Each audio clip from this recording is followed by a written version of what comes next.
আজি আমাৰ পোৱালিখিনিৰ third day হ'ল ভৰোৱা আৰু এইফালে পোৱালিখিনি ইয়াতে আছে।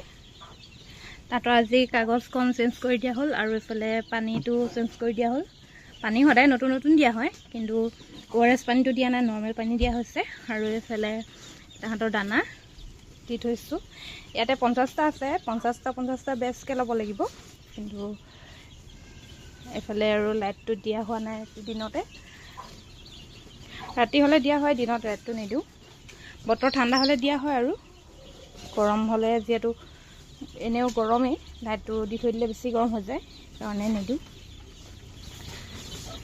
এইফালে যিহেতু এটি সৰু হৈ আছে, সৰুতে বহুত কেয়াৰ ল'ব লাগে তেহেঁতক। খোৱা বোৱা, পানী চেঞ্জ কৰা, এইফালে কাগজ চেঞ্জ কৰা।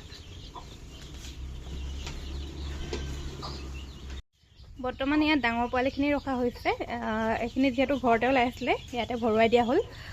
সৰু পোৱালিখিনি যেতিয়া ডাঙৰ হ'ব, তেতিয়া ইয়াত আকৌ ভৰাই দিব লাগিব 22 দিনমানৰ পিছত। আমাৰ যিহেতু ফাৰ্মখন নতুন, সেইকাৰণে এনেকৈ কমকৈ ভৰোৱা হৈছে আৰু পোৱালিবিলাক। আৰু সিহঁতি ঘৰতে উৰোৱা যিহেতু এইখিনিয়ে ভাত খাইছিলে, এতিয়া তাহাঁতক ভাত দি দিছোঁ।